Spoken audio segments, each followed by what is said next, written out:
All right, music fans, welcome back. Harmless Dave back again, talking about real music in real time for a few real people just like you and just like me. So a couple days ago, David Lee Roth pretty much admitted that he wasn't going to retire. He used his retirement to generate ticket sales. And I mentioned this in a video the other day, but he's basically come out and said, hey, I didn't know you guys wanted me to leave so badly, and which is basically opposite day because everybody bought the tickets thinking that it was his last go round, but he was making this odd statement saying this solidifies the notion that, I should be probably on my second or third retirement at this point. So maybe I ought to milk this until I can, make the most out of it and then leave. Now, the thing that bothers me was the initial statement he made about the Vegas engagement. He said something like his handlers or his doctors were worried that if he kept going, if he kept doing this music thing, that there may be some sort of issue. Now, he didn't get specific at all. It was very unspecified. It was just like, well, the doctors are warning me, my handlers are telling me, and okay, that if it's just, that you're going to be too tired or there's some underlying condition, then maybe you ought to let the folks know what that is. If that was just used to generate ticket sales and sympathy, I think that's kind of despicable. But look, folks, here's the thing about David Lee Roth, right? Gene Simmons had it right.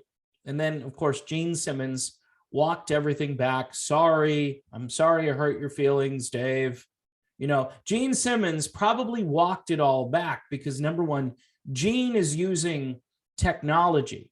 He's using AI to pull off the Kiss performance. He's not up there singing probably. And if he is, he's being drowned out by other tracks that are doing most of the heavy lifting. Same thing with Paul Stanley. That whole thing is a show. And I do give Roth credit for being gutsy enough to go out there and try to sing this material and really not even getting close to where he needs to be vocally. Now, there are moments where he locks in a little bit. Some people have critiqued my analysis and have sent me clips. And for about 30 seconds, Dave is kind of near where he's supposed to be within the song. But when there's a high note or when there's a difficult part to sing, Dave is putting it out there. I will give him credit. He's putting it all out on the field, but he's fumbling all over the place. It's, to use another sports analogy.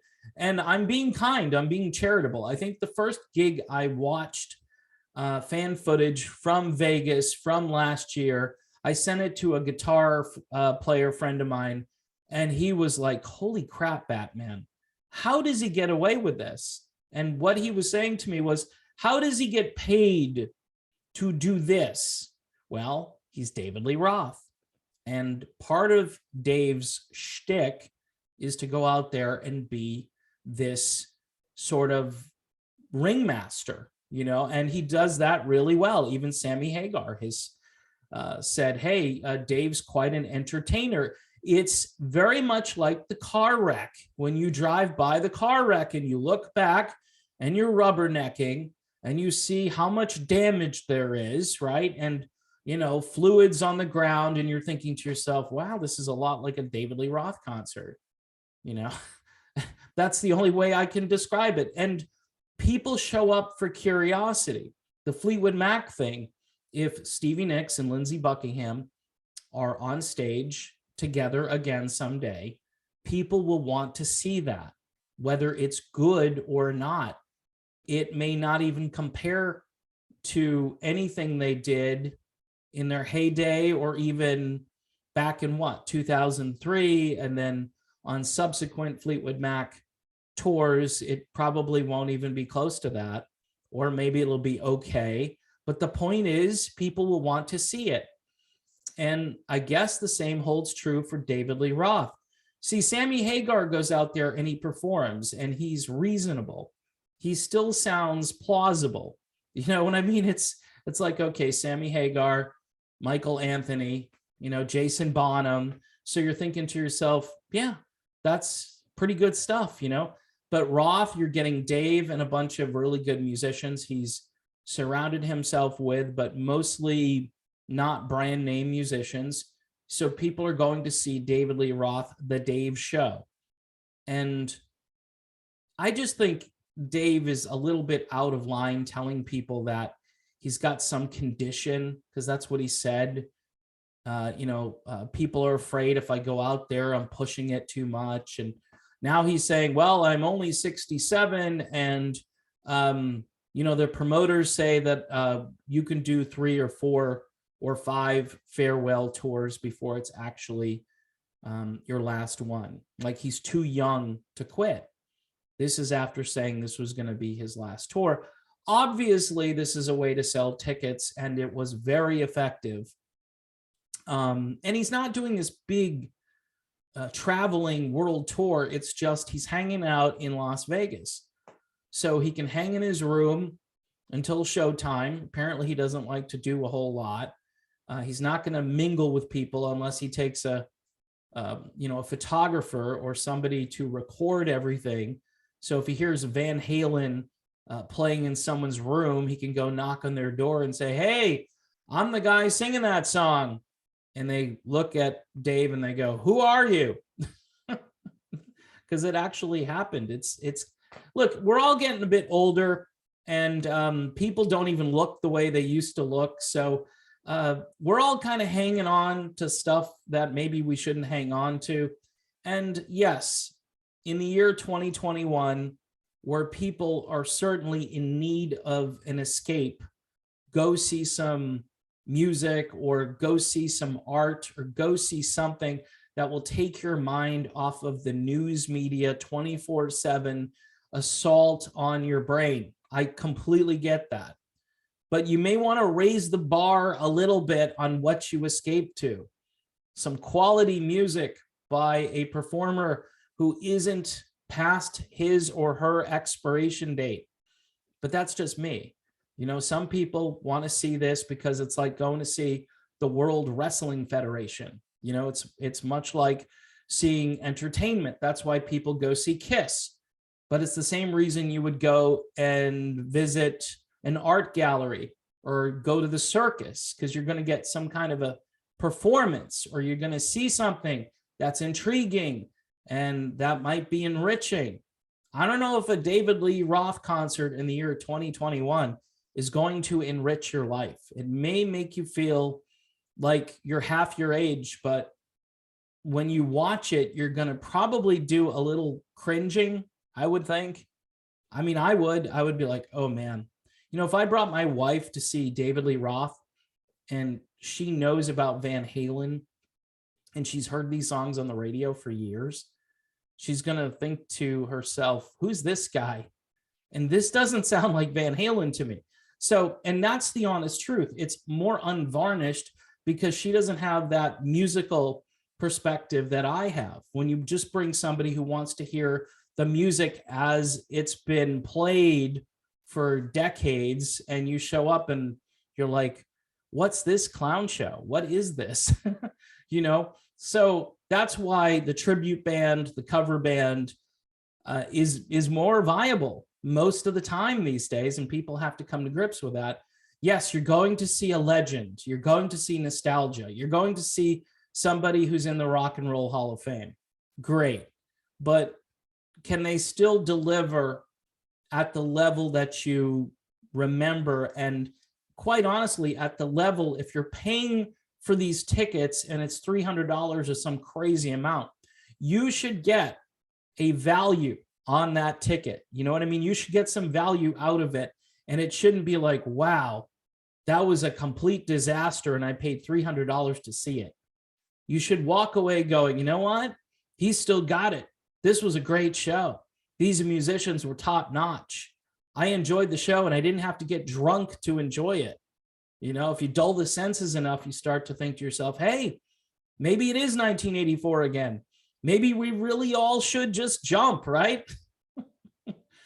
So anyway, a lot to think about there. I just find that Dave using some really sort of underhanded marketing skills. And by the way, all the rock media continues to just promote this guy like it is 1984 still. And this is why we're in the rut that we're in, because all of these great melodic rock bands from Norway or Sweden or the UK, I mean, I've been listening for the past couple of days to try to get my year-end top 10 list done of the best melodic rock music. And it's not roots rock, it's not blues rock. I focus on melodic rock because that's how I kind of got into this, talking about bands like Journey and Foreigner and, you know, those sorts of artists. So I'm trying to kind of keep that particular genre from fading away. There is a lot of other great music out there that's not in that genre.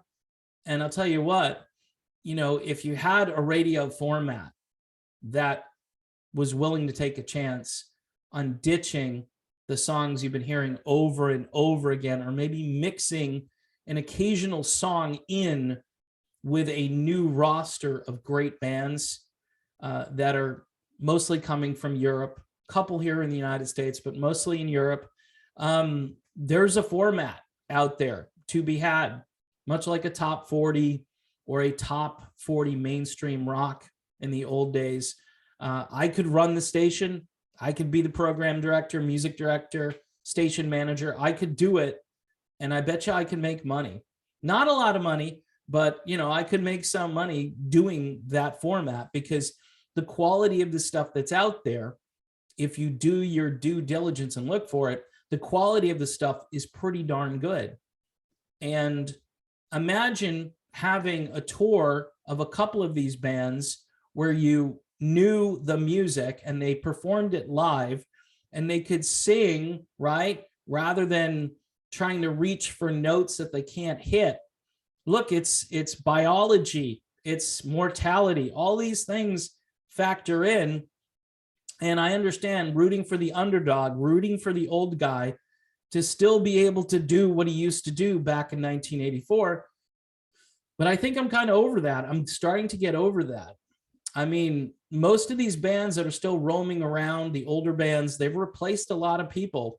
They've had to, because they couldn't go on with their membership the way it was, because, you know, the music they made back in those days, hard to duplicate now. And if they do attempt to duplicate it, they're using tracks, they're using technology, and people send me stuff all the time, some of which I don't disclose because I don't want to sour everybody on going to see their favorite band. But if you're seeing a band that's older, like Journey, for instance, I'll just throw them in there.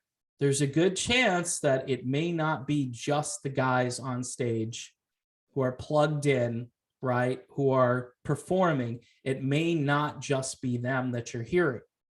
Just throwing it out there. And I've thrown it out there before.